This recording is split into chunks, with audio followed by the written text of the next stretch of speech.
Nós temos basicamente 7 tipos diferentes de inteligência.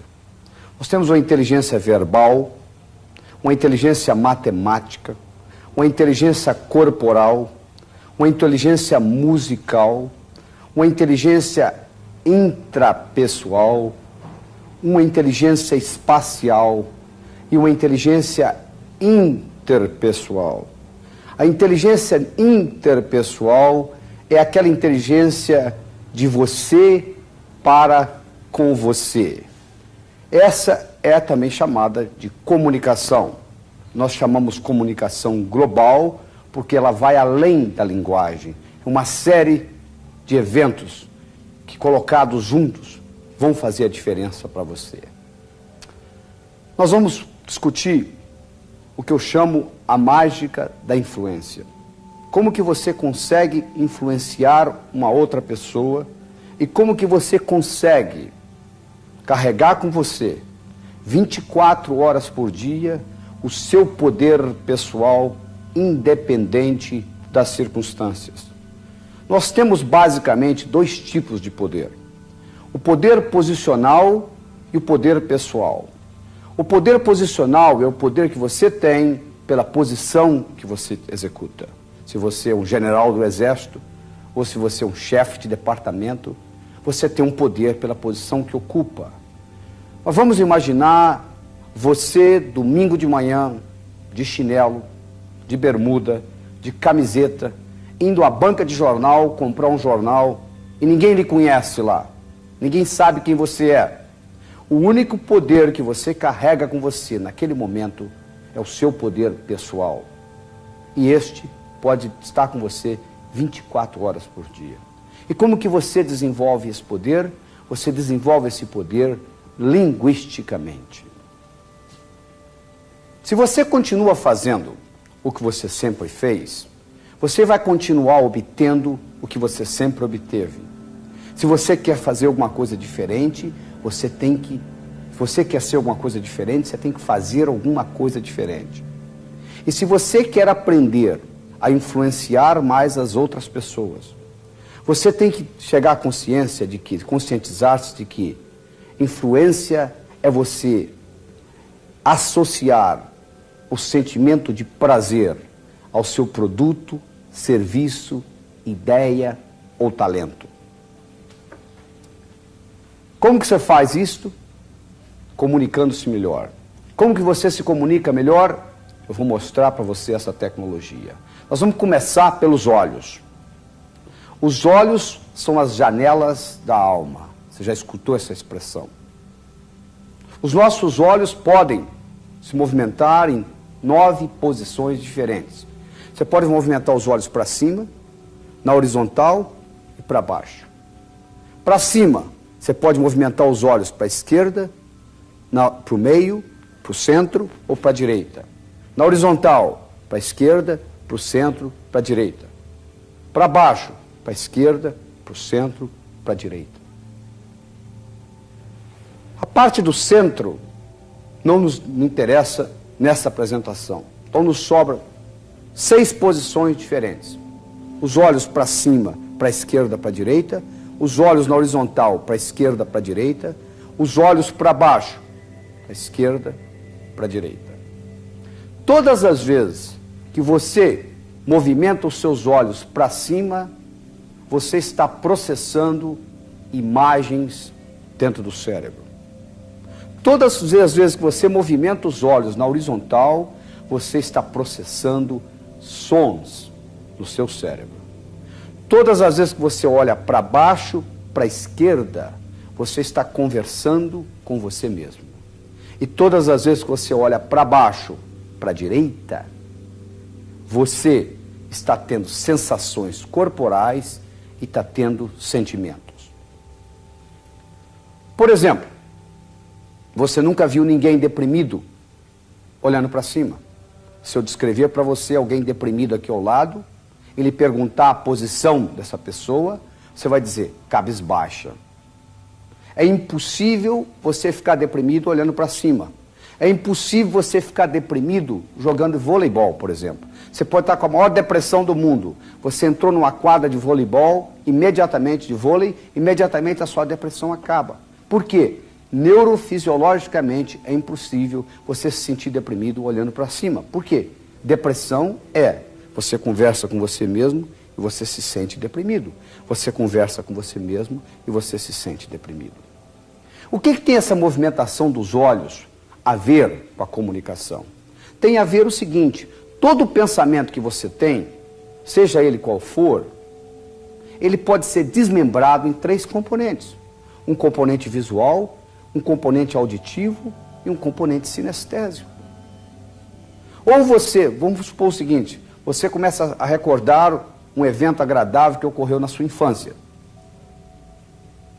Então, para você lembrar desse evento, você tem que pensar em imagens, acrescentar ou não sons e ter sentimento agradável. Qualquer coisa que você pensar é desmembrado em 3 componentes: visual, auditivo e sinestésico. Apesar de eu estar falando em português, eu na realidade estou conversando com você em 3 línguas diferentes. Eu estou falando a língua visual, a língua auditiva e a língua sinestésica. E um modo de você descobrir como a pessoa está processando o pensamento é pela observação do movimento dos olhos. Todas as vezes que a pessoa olha para cima, ela está processando imagens no cérebro. Todas as vezes que a pessoa olha na horizontal, ela está processando sons. Toda vez que ela olha para baixo, para a esquerda, ela está conversando com ela mesma.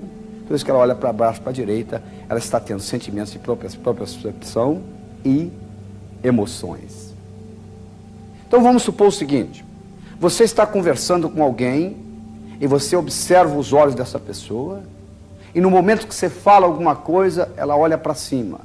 Então você sabe não o que ela está pensando, mas como ela está pensando, com imagens.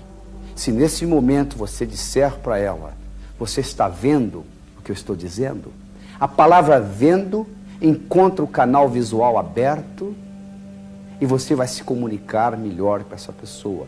Você passa a ser mais inteligente interpessoalmente.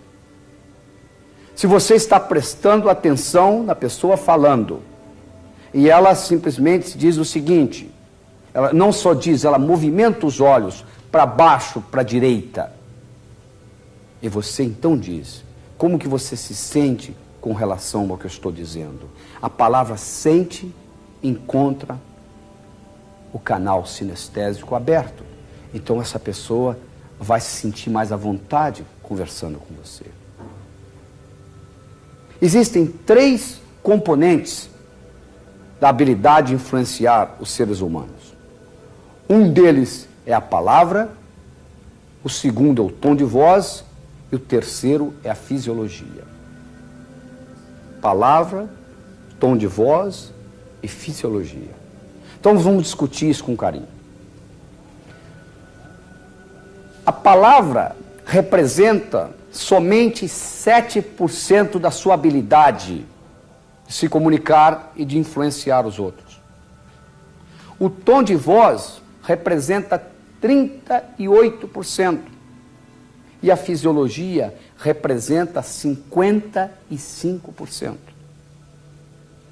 Por isso que mesmo você tendo um doutorado em comunicação, você ainda tem muito que aprender nessa área, porque isso ainda nem chegou nas universidades. Tudo que você aprendeu em termos de comunicação através da palavra sozinha, representa somente 7% do poder de se comunicar. Deixa eu dar um exemplo que aconteceu nos Estados Unidos. Nos Estados Unidos, vende-se muito por telefone, telemarketing. E foi ensinado às telefonistas a fazer o seguinte: o indivíduo que mora em Nova York, comparado com o indivíduo que mora em Dallas, no Texas, eles falam numa velocidade muito diferente. Se você colocar um indivíduo, um texano de Dallas, conversando com um indivíduo de Nova York, o indivíduo de Nova York vai reclamar que o texano fala muito devagar. O indivíduo do Texas vai reclamar que o indivíduo de Nova York fala muito depressa. Então foi ensinado às telefonistas o seguinte: que elas iriam assumir a mesma velocidade de voz da pessoa com a qual elas estavam falando no telefone. Se a pessoa falasse devagar, elas falariam mais devagar. Se a pessoa falasse depressa, elas falariam mais depressa. Isto sozinho aumentou, para esta companhia onde foi testado esse esquema, aumentou 30% em vendas, mostrando o impacto não só do que você diz, mas como você diz. Muito mais importante do que o que você diz é como você diz. E a velocidade com que você fala é fundamental comparando com a pessoa com a qual você conversa. Então, agora para frente, você vai se lembrar do seguinte: se você está conversando com uma pessoa que fala muito depressa, aumente a velocidade da sua voz um pouquinho, da sua fala. Se você está conversando com uma pessoa que fala muito devagar, diminua a velocidade da sua voz um pouquinho. E só aí você está aumentando a sua capacidade de influenciar em pelo menos 25% a 30%. O terceiro componente é a fisiologia. Representa 55% do poder de se comunicar. O que é a fisiologia? A fisiologia é o modo como você coloca o seu corpo em comparação com o corpo do outro. Por exemplo, se eu chego no escritório para conversar com alguém e esta pessoa está, vamos supor, com os braços cruzados ou com a perna cruzada, as pernas cruzadas, e se eu assumir o que nós chamamos uma imagem espelho desta pessoa, ou seja, colocar o meu corpo, a minha fisiologia, mais ou menos do mesmo jeito da outra pessoa, vai haver uma sintonia a nível inconsciente entre o meu cérebro e o cérebro dessa pessoa. Porque quando eu assumo a mesma posição corporal da pessoa com a qual eu estou conversando, a nível inconsciente eu estou dizendo para ela: eu sou igual a você, você pode confiar em mim. Então as três coisas são importantes: a palavra, o tom de voz e a fisiologia. A palavra sendo apenas 7%, o tom de voz 38% e a fisiologia 55%. Pelo fato da palavra ser somente 7%, eu não estou dizendo que não é importante. Quantos por cento da sua comida é pimenta? Ou quantos por cento da sua comida é sal? Quase nada. No entanto, um pouquinho mais de sal, você já não consegue comer a comida. Um pouquinho mais de pimenta, você já recusa comê-la.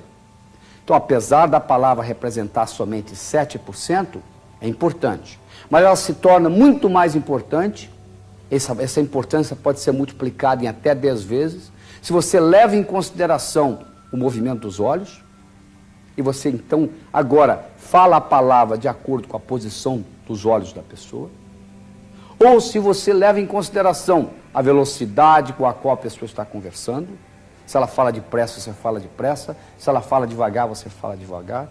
E principalmente, se quando você fala, você está assumindo a fisiologia semelhante à da pessoa. Quando você combina essas três coisas, a sua habilidade de influenciar os outros vai aumentar tremendamente.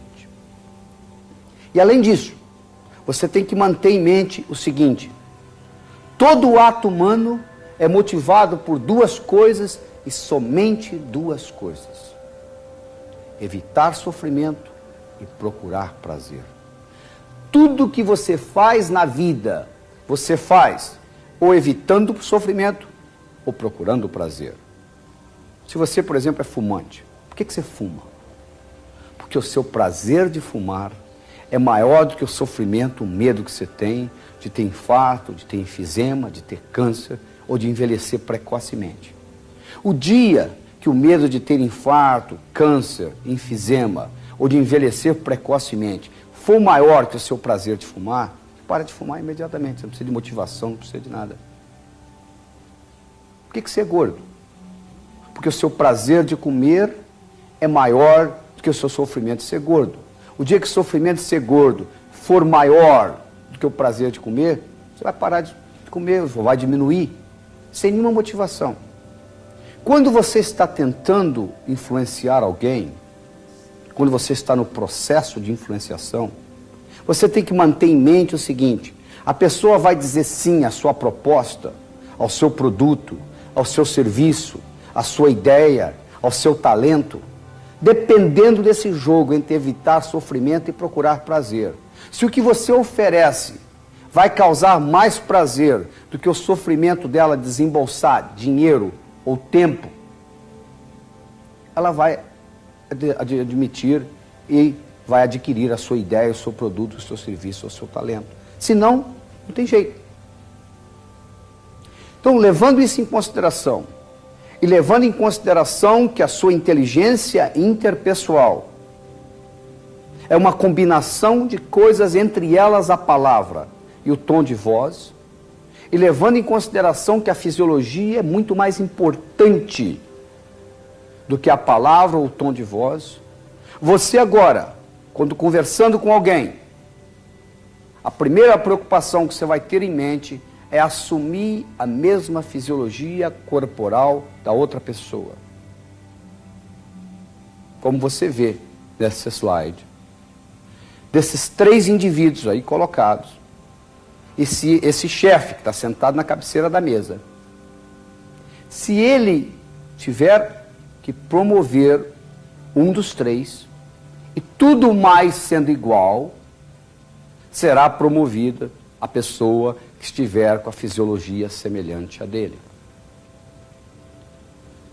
Se eu levasse você a um restaurante público qualquer na cidade, e lhe mostrasse de longe um casal sentado lá almoçando ou jantando, e eu dissesse para você o seguinte: você vai dar uma nota de 1 a 10 no relacionamento daqueles dois ali, sem escutar o que eles estão falando, simplesmente de longe observando o modo, a atitude deles, a atitude corporal. E você fosse lá e olhasse o casal, e você, ou 2 amigos conversando, ou marido e mulher, e você olhasse o casal e você deu a nota 8, por exemplo. Aí eu lhe perguntaria: por que 8? Você disse: por causa do jeitão. Que jeitão? Isso que você chama de jeitão, se você for analisar cientificamente, em detalhes, é nada mais, nada menos do que essa imagem espelho entre um e o outro.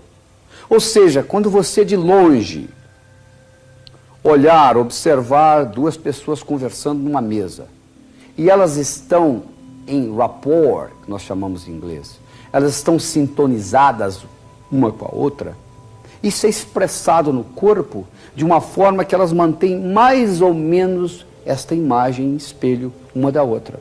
E isso é fundamental. Comunicação é como se fosse uma dança.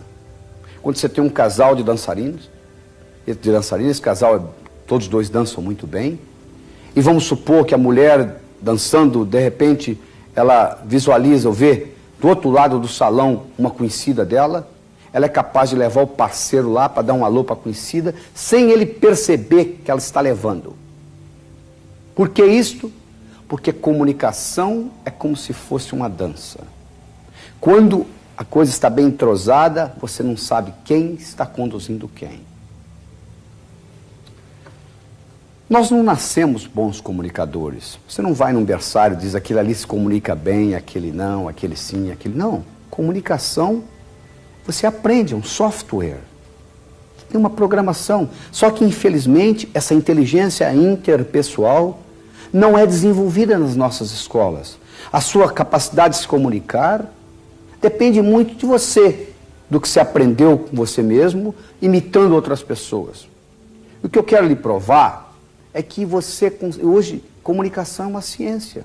Você consegue transferir de um cérebro para outro, você consegue aprender. Como tudo que você aprende na vida passa por 4 fases. E nós vamos discutir em detalhe essas fases. A primeira fase é a fase da ignorância.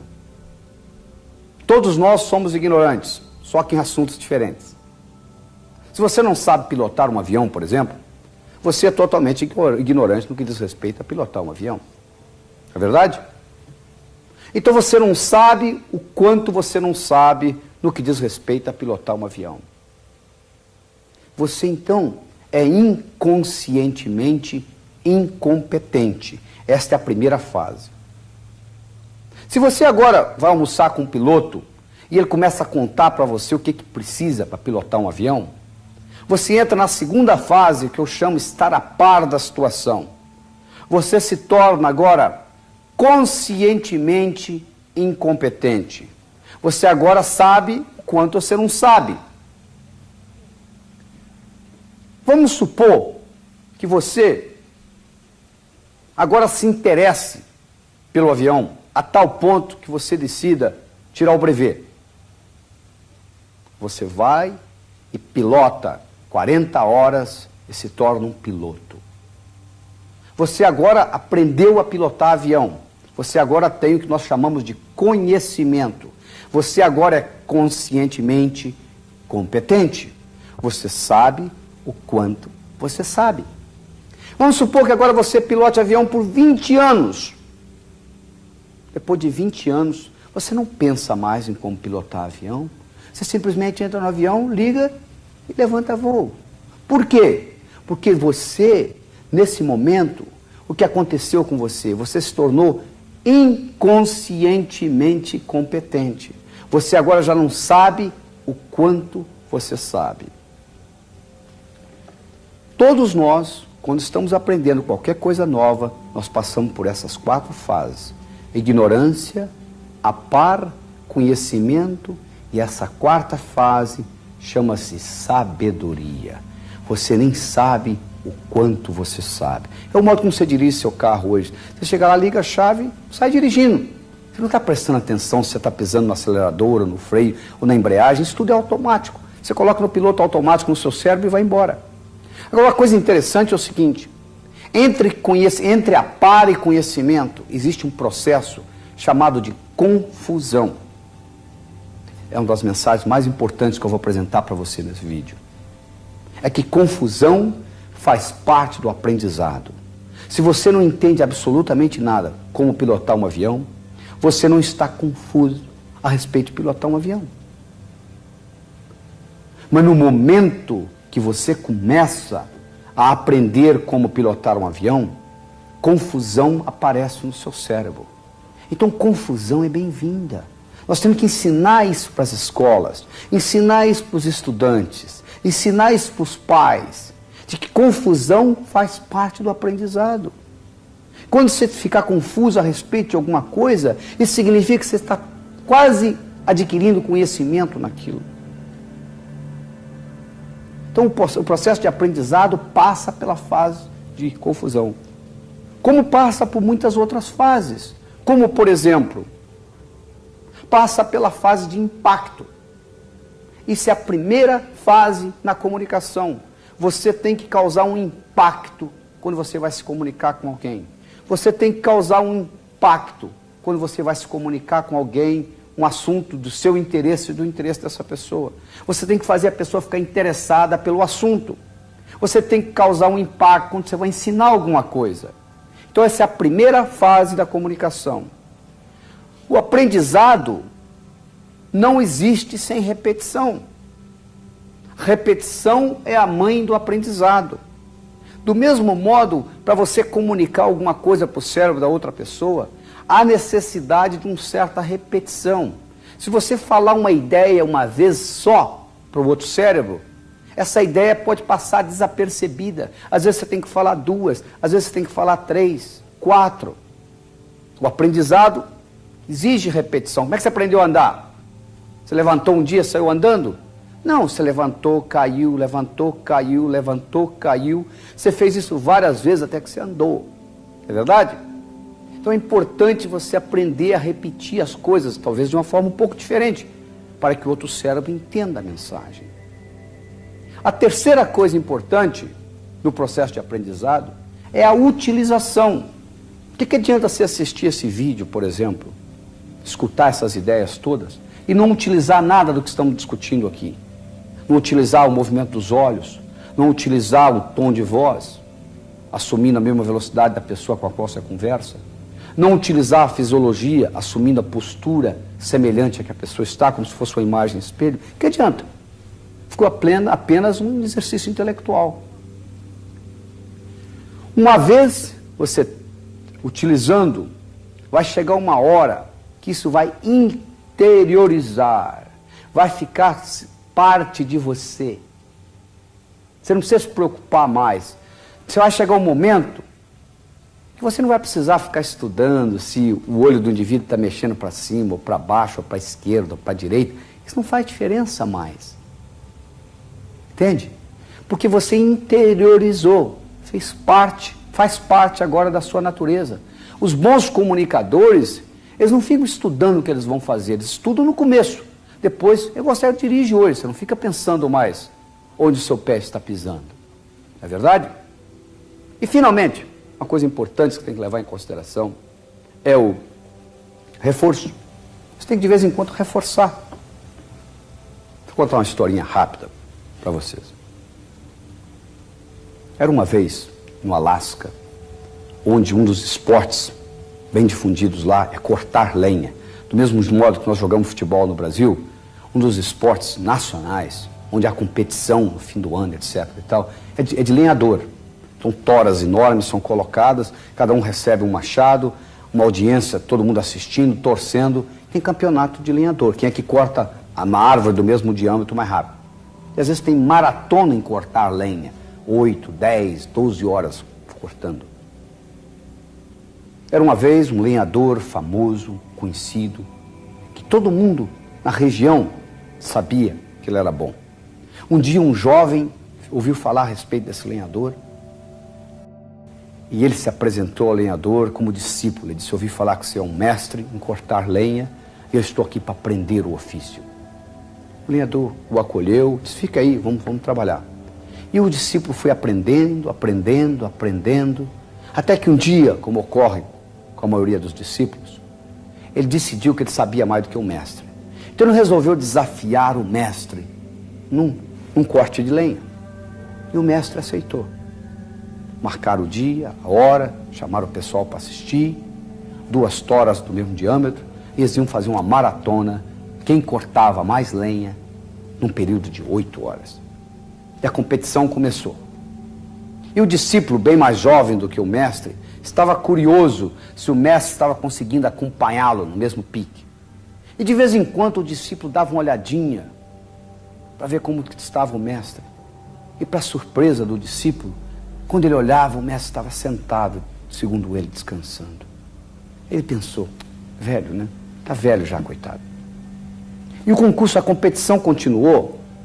E quando chegou o final do dia, foram contar, o mestre ganhou. O discípulo não entendeu. Como é que pode? Foi conversar com o mestre: eu não entendo. Toda vez que eu olhei para você, você estava sentado, às vezes que eu olhei para você. Como que agora no final você consegue ganhar? O mestre disse: sentado não, eu estava amolando o machado. Você cortou lenha o dia inteiro e esqueceu de amolar o machado. Então diminuiu o corte, então o seu esforço aumentou. Então é a mesma história na fase da comunicação. De vez em quando você tem que parar e fazer isso que você está fazendo, assistir um vídeo desse. Porque na realidade o que você está fazendo aqui é amolando o machado para melhorar a sua inteligência interpessoal, a sua habilidade de se comunicar com os outros. E para fazer isso melhor, eu tenho que rapidamente resumir para você a essência da psicologia. Psicologia é a disciplina que estuda o efeito dos pensamentos no comportamento. Então nós temos um estado mental que é manifestado por um comportamento. Se o seu estado mental é de tristeza, o seu comportamento é chorar. Se o seu estado mental é de alegria, o seu comportamento é sorrir. Então o nosso comportamento vai depender do nosso estado mental. É verdade? Muito bem. O estado mental depende de 2 coisas. O estado mental depende da representação interna, ou seja, o que você está pensando, e depende da sua fisiologia. Então, se eu, por exemplo, começar a falar para vocês cabisbaixo, olhando para o chão, eu começo a ter uma série de estados mentais que não são favoráveis.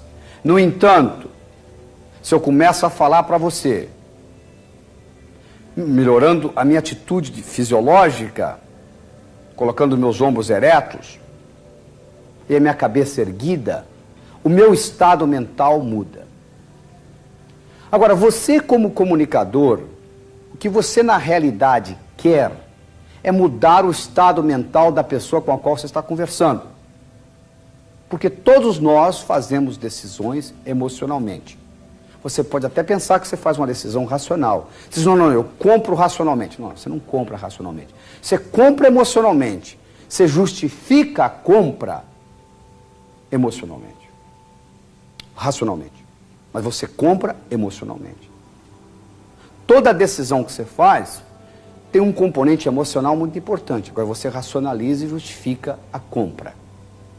Você racionaliza e justifica a assinatura do contrato, etc, etc, etc. Então, toda vez que eu for conversar com você, como você está vendo nesse slide, o que eu quero alterar em você é o estado mental. Ou seja, aquele estado mental que vai proporcionar o comportamento que eu quero. Vamos supor que eu esteja ali vendendo alguma coisa, o que eu quero de você é a assinatura do contrato, ou da compra. Então, eu vou criar um estado mental no seu cérebro para o comportamento refletir aquilo e assinar o contrato. Eu poderia fazer a seguinte afirmação, que é verdadeira. Todos nós somos vendedores. Não é verdade? Ou você vende produto, ou você vende serviço, ou você vende ideia, ou você vende talento. Se você trabalha para qualquer firma, essa empresa, essa companhia está comprando uma dessas coisas de você, provavelmente o seu talento. Então, quanto mais você souber vender o seu serviço, o seu produto, a sua ideia, o seu talento, você vai estar melhor. Se você consegue associar o seu produto, o seu serviço, a sua ideia, o seu talento, a um estado mental de prazer, lembra daquele slide que eu mostrei? Evitar sofrimento, procurar prazer. Se eu colocar o meu produto, o meu serviço, a minha ideia, o meu talento, ligado a um estado mental de prazer na sua mente, o comportamento vai ser você comprá-lo de uma forma ou de outra. Então, na realidade, ao mesmo tempo que eu digo que você é vendedor, ao mesmo tempo eu digo que ninguém é vendedor. Nós não somos vendedores. Nós somos alteradores de estado mental. Isso é o que nós fazemos na vida. Alterar estado mental. E como que nós alteramos o estado mental? Baseando-se nos valores das pessoas. Deixa eu contar para você um estudo interessante que foi feito nos Estados Unidos. O maior inimigo de uma perua, quando ela está com piruzinhos num terreiro, é um gambá. Por quê? Porque o gambá come, se alimenta dos filhotes da perua. Então ela, com instinto de mãe, ela detesta o gambá. Se você pegar um gambá de brinquedo, de pano, e você jogar esse gambá num terreiro onde tem uma perua com piruzinhos, em frações de minutos, esse bonequinho de pano que representa o gambá é destruído, só porque se assemelha a um gambá. Se eu jogar um gambá de verdade, então, é destruído em frações de segundo. No entanto, se eu pegar um gambazinho, que seria destruído, mas se eu colocar na barriguinha dele um microgravador com uma fita, nesta fita, piando como se fosse peru, gravada de piruzinho, a mãe perua toma conta do gambá como se ele fosse filho. O maior inimigo dela se torna amigo. Por quê? Porque ele cheira como gambá, ele anda como gambá, ele se comporta como gambá, mas ele pia como peru. Do mesmo modo que esse fenômeno ocorre no cérebro da perua, no nosso cérebro ocorre uma coisa fascinante. O nosso estado mental, que representa o que é de importante para nós, que são os nossos valores. O que é um valor? O valor é um estado mental que eu julgo importante. Quando eu uso a palavra que corresponde àquele valor, é como se eu tivesse, como se fosse o gambá piando igual peru. O que eu quero dizer com isso? Vamos supor que eu chegue a você e pergunte, o que é importante? Vamos supor que eu seja um vendedor de carro. Você entra na minha loja e eu lhe pergunto, o que é importante para você num carro? E preste bastante atenção no que você vai responder. Se você disser, por exemplo, importante para mim num carro é conforto e prestígio. Daí para frente, todas as vezes que eu usar a palavra conforto ou prestígio, eu estou despertando no seu cérebro aquela sensação de valor que é importante para você. E se eu conseguir associar essa sensação ao meu carro que eu estou lhe vendendo, você tem mais a chance de você comprar o carro é muito maior. Então olha só que interessante. Linguisticamente, aumentando a minha inteligência interpessoal, eu consigo agora fazer uma associação entre o seu valor e o produto que eu tenho para lhe oferecer. E quando eu descubro a palavra que representa este produto, todas as vezes que eu falar essa palavra, cada vez que eu falo essa palavra na conversa, eu estou ligando cada vez mais o meu produto a esse valor. E o seu interesse pelo meu produto, pelo meu serviço, pela minha ideia, pelo meu talento, aumenta. Olha só que interessante. Nós começamos a fazer distinções que nós não fazíamos antes, linguisticamente. O que é inteligência? Inteligência é a habilidade de fazer distinções. Se você for ao Alasca, o esquimó tem 49 palavras para descrever neve. Nós aqui no Brasil temos uma, neve. Lá eles têm uma palavra que quando diz é a neve que o trenó pode passar, a outra é a neve que pode beber, a outra é a neve que não pode pôr na boca, a outra é a neve que vai estar dizendo que vai ter chuva. Então, do ponto de vista de neve, eles são muito mais inteligentes, porque eles fazem distinções que nós não fazemos. Se você pegar um matuto lá do interior de uma fazenda, se você trouxer esse indivíduo para uma cidade grande, colocá-lo no centro da cidade, ele ficar lá o dia inteiro vendo o carro passar, ele não sabe distinguir um Del Rey, de um Santana, de um Monza. Carro é carro. Por outro lado, se você for lá na fazenda caçar tatu com ele à meia-noite, e ele fala para você que o tatu vai sair ali, você pergunta ele, como você sabe? Ele diz, não, é claro, é óbvio. É óbvio. O óbvio só é óbvio que o olho preparado. No momento que você começa a perceber essas distinções linguísticas, você começa a fazer o invisível visível. E isso lhe permite intervir. Você, quando começa a prestar atenção de que os olhos são as janelas da alma, que o movimento dos olhos não nos diz o que a pessoa está pensando, mas nos diz como a pessoa está pensando. Se você começa a prestar atenção na fisiologia da pessoa com a qual você conversa, e se você assume uma fisiologia semelhante àquela, se você cuidadosamente observa o fato de que você não vai se tornar um mestre em comunicação em um dia, porque você tem que passar pelo processo de conhecimento e finalmente de sabedoria, ou seja, no começo você tem que fazer isso conscientemente, mas vai chegar um momento que você vai poder fazer isso automaticamente. Se você entende que todo comportamento depende de um estado mental, e que esse estado mental depende da sua fisiologia e do que você está pensando, e que você consegue interferir nesse estado mental, usando a palavra que a pessoa lhe deu, que representa para ela o estado mental, Do mesmo modo que o gambá piando igual peru é respeitado como peru pela perua. Se você começa a colocar tudo isto junto, você vai perceber que a sua capacidade de influenciar os outros vai aumentar. Que a sua habilidade de fechar negócio vai aumentar. Por quê? Porque você se tornou interpessoalmente mais inteligente.